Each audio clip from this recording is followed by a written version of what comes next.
Today on the table I have the CZ75 SP01 Phantom and the FNS 9 Awesome. You will see a price split of about $35, the CZ75 being about $35 more than the FNS. Specs, the FN is a lighter firearm. It's also shorter, skinnier. It does have a lower bore access. Let's see if I can put that up there better. The CZ75 does have a higher capacity. You're looking at 18 plus 1. The FNS, you're looking at 17 plus 1. The CZ75 is a double single. The CZ75 doesn't have front slide serrations, and the back serrations go straight up and down. Normally I would complain about that because I like my back serrations and front serrations to be canted. So if you're not in the super professional, even right there, the slide canted a little bit. But these are cut differently. They bow in, so they actually grip your hand pretty good. It's not like a Glock where it's easy to slip off of. Your FNS does have front slide serrations and rear. They are both canted forward, just the way I like to see them. Your FNS uses tritium night sights back and front. Unfortunately, they're both the same color. Not a fan of that at all. I talk about it in other videos if you want more information on that. Your CZ75 uses glow-in-the-dark paint on the front sight. It's not tritium, otherwise it would have that little glass shield over it because tritium's extremely toxic. Actually, a bunch of people died making watches in World War II. The girls were told the paint was completely safe and even encouraged them to use their lips and tongues to keep their brushes as fine-tipped as possible for precisely painted dials. Trigger brake. The CZ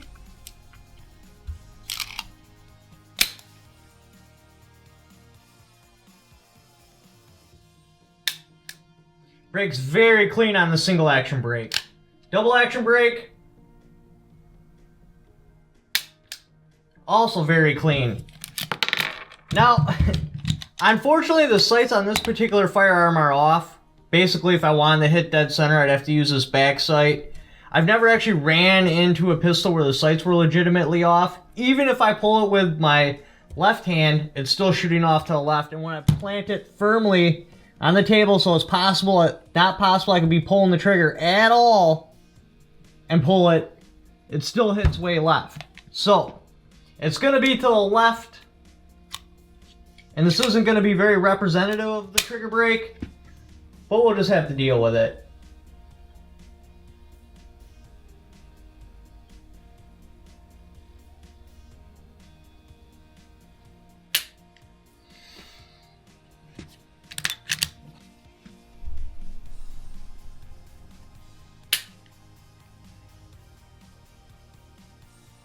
The trigger on this does break okay. I do get a little bit of movement in the front sight, so no matter what, I'm not going to be as accurate with this firearm as I am with this. Controls, your FNS from your normal shooting position, mag release, very hittable. Now this only has a slide stop, like there's only texture so you can push up. It's not really a slide release, but it does double as a slide release, but the way it's gated, it's very hard to push. Takedown of the FN, very easy to do. Flip that lever, pull out the magazine, then you dry fire it, slide would come off. CZ75, mag release from your normal shooting position, very easy to do. Slide release, very easy to do. Decocker, also very easy to do. The controls are very user-friendly on the CZ75. Speaking of controls, if you're one of those left-handed people, this is not going to be the pick for you. The FN is completely ambi.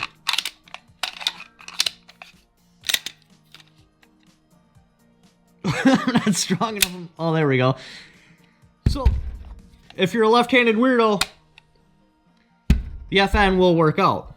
Both do have accessory rails. 1913 Picatinny rails. Very cool because you can put on your tack lights and it's just nice to have. The CZ75, the grip feels different. It's skinnier, if that makes any sense. Unfortunately, it really restricts my space between my finger and my thumb. So when I'm coming up with my other thumb, it kind of gets in the way. The FN, the grip doesn't feel quite as good, but you do have plenty of space there. For me anyway, I mean, everybody's gonna feel different. But this particular firearm definitely fits my hand better. Both do have serrations on the front of the trigger guard, so if you use one of those new modern grips, you're good to go. I just don't. I mean, maybe it works better, maybe it don't. I still use my traditional grip and the Weaver stance, but that's just what I like. When you purchase the firearms, the FN, you do get 3 magazines. They're all 17 round, changeable back strap. Now there's no sticker, but they stepped the game up a little bit. You get a refrigerator magnet. Pretty awesome. Owner's manual, warranty cards, your shot case, and a gun lock. Now the actual case itself is pretty garbage. Yeah, it locks and hinges in the front like you'd like to see, but the back, it's just folded plastic. If you were to open and close this a bunch of times, that plastic's gonna break, or I could probably just go like this and snap the case. It's kind of a throwaway case, but it's nicer than a cardboard box. Barely. The CZ, you get 2 18-round magazines. Your cleaning utensils, changeable back strap, tools, firearms lock, owner's manual, this little laser digital target they did, and a very high quality case. Foam cutout for your firearm. It's hinged in the back, hinged in the front, got a little space for a padlock. The CZ doesn't come with a sticker though. So, what would I pick out of these two? Well, if you're new into firearms or you want something I guess easier to use is the best way to describe it. Without a doubt, I would go with the FN. There's very little controls on this. All you have to do is make sure it's loaded and remember where your trigger is. The CZ75 is going to be a better shooter. It's got options. It's a double single with a decocker, and this can fire in double action mode, so you don't have a safety to worry about. But if you're left-handed, this isn't going to work out for you. For me, this is what I prefer, is a double single. For a tack vest gun, I mean, both of them will fill the job very nicely. Same with a nightstand gun. Again, though, if you're new into firearms, I would probably lean more towards the FN. It's just got a faster learning curve. You'll be able to use this better. Now, because the sights are off, I'm kind of weird about that. Now, I've never dealt with CZ's customer service, but I have dealt with FN's customer service. Until very recently, they were the king of the worst customer service I've ever dealt with in my whole entire life.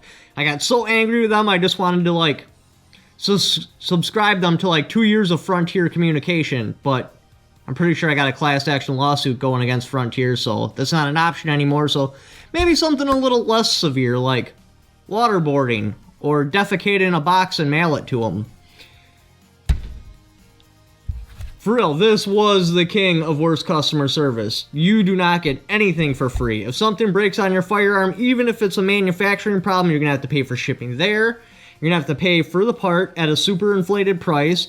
You're going to have to pay for labor for them to put the part in. Then you got to pay for shipping back. And let's say you just want to order a part from them. It's not like, oh, call them up, hand them your credit card, swipe, done. No, I had to call them up because on my last one, I'm like, I'm not sending my gun in again. Just sell me the part. I just want the part. I'll put it in myself. I had to give them my credit card. And then they did not tell me when or even a general idea of when they're going to charge my card. They're like, we'll call you when it's in the mail. So, just randomly, a week after I gave them my card number, I can see the charge on there. I'm like, okay. And then about a week after that, the part finally shows up. Ridiculous. Unacceptable. Again, I haven't dealt with CZ's customer service personally, so I don't know how bad that is.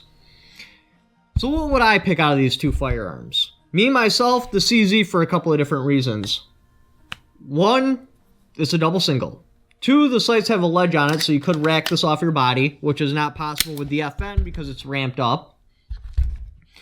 Three, it's a higher capacity. You get a nicer case. Yeah, you're short a mag, but I mean, is it really that big of a deal? I am an FN fanboy, so for me to say something like this, I'm very impressed with this firearm. Now, that's just recently. Before, when they were more expensive, no. But they've came down a lot in the price. This has dropped by over $100 in the past couple of months. So it makes it a better value for me. Would I like to see a tritium night sight? Oh yeah. But I'd rather just have a front sight than have them all the wrong color. But anyways, that's my pick, the CZ75 Phantom. And I do think that would look really nice with like an AR-10A2 or an AR-15A2. Just because it's got more of a retro look to it. But anyway, thank you for watching. Leave in the comments below which one you would pick and why.